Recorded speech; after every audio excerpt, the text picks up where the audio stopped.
In today's video, I'm going to tell you the things that are very, very important that your agent may not tell you here in Florida. If you're new to the channel, I want to say hi. My name is Barrett Pastor, and I've been a real estate broker for 25 years.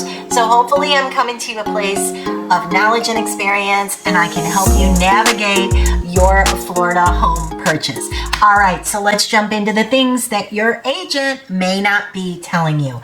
All right, number one, buy during the summer months. Why should I do that? First of all, there's going to be less buyers to compete with you in the area. So most of the buyers flock to our area when it's cold up north. When it's hot up north, they're not coming down here where it's even hotter. So your opportunity to avoid those bidding wars is much, much better if you buy in the summer months. The other thing is that historically, and still going on right now today, in the summer months, the prices are adjusting down a bit. Why is that? Well, again, there's less buyers in the marketplace, so sellers become a whole lot more motivated.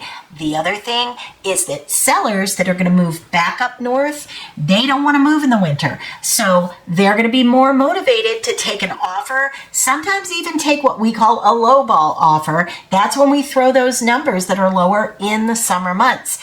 August and September are great times to get somebody who is really motivated to sell. So always, if you're looking for a deal or you're kind of at that price point ceiling, the time for you to buy is the summer months, and in particular, August and September.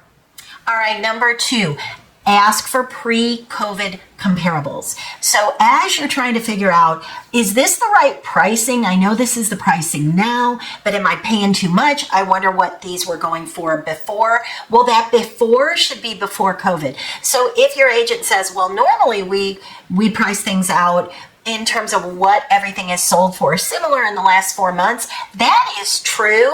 But because of that COVID phenomena that we got where values went through the ceiling, you really want to see what those numbers look like before COVID hit. So early 2019, even 2018, normally we would never go back that far. But if you really want to get a gauge for what that particular community is doing, you really need to have your agent look at all of those comparables. And honestly, I'm going to go so far as to say if your agent won't do that, or they give you a lot of pushback on that, they are probably not the right agent for you. Okay, next one, know all of the HOA fees. So there are a lot of agents, and there is a philosophy taught out there that's don't even talk about HOA fees. Let somebody fall in love with the house or the condo and then sell them all on the fees because they already fell in love with the house. They already like the community. Don't even bring it up.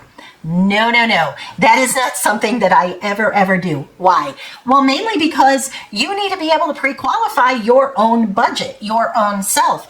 If I bring you to a house that you fall in love with, and then I say, now listen, as we're sitting down to sign on the dotted line, the fees in here are about $1,200 a month, and you completely fall out of your chair, what good have I done there? Now I'm going to try to go back and talk you into a $1,200 budget that you don't want and you can't work into your life. No.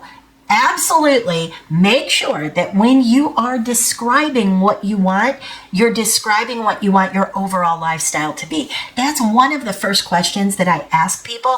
Yes, I want to know your wish list on what you want in terms of a house or a condo, but I also want to know how you want to live. Do you see yourself playing golf every day? Do you never golf? Are you a big pickleball player? Do you want to be a half hour to the beach, or does the beach really not matter to you? You'll jump in your car, you're going to go once a month anyway.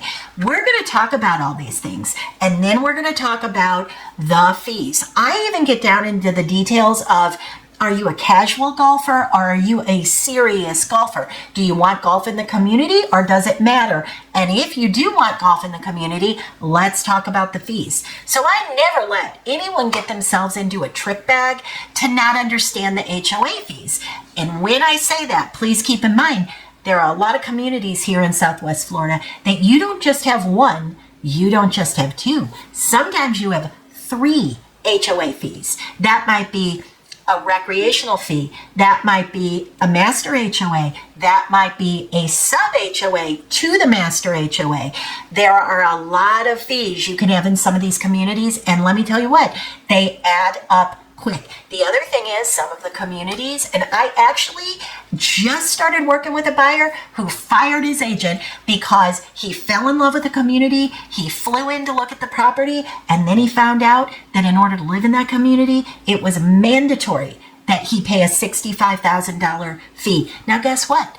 The condo that he was looking at was not terribly expensive on the Florida curve. It was in the ballpark of $285,000, but the HOA fee was that high, and he didn't know. So always know those fees. Just outside the area might be $50,000 less. Now, there used to be kind of a mindset that from Naples to Bonita Springs, you'd save a ton of money.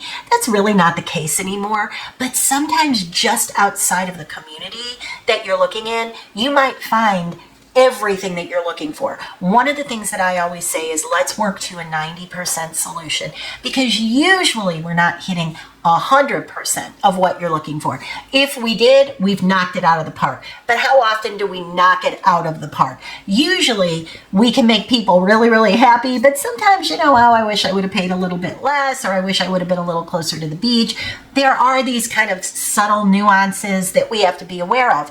So a good agent will tell you, listen, I know that you want to be 10 minutes to the beach in your car, but would you be willing to be in your car 5 minutes longer in the air conditioning if I could save you $50,000? Most people are going to want to know about that, and not all agents will bring that up. But I feel like as you're learning an area, you should know. Now, if you tell me, no, you know what, 10 minutes is my hard max, I'm not going to be in the car any longer than that, then okay. But if I didn't tell you that you could be in the car 5 minutes longer and save a lot of money, that might be something that you really wanted to know. Sometimes people don't even realize that they can get lots of amenities for under $500 a month in a community where they're getting pickleball and tennis and restaurants and walking trails and biking trails and a beautiful resort style pool and fitness center, literally everything that they could want, but they don't have golf in the community. But they can join a golfing club and pretty much golf everywhere.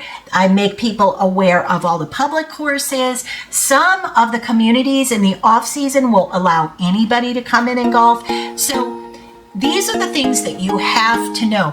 If you don't know that you can sometimes split those amenities out and make it work for you, then you don't know what you don't know. So I hope you found that helpful, and I hope that gave you something to think about. As always, my contact information is down below in the description box, and I'm always here. Call, text, or email if you need a little bit of help in Florida.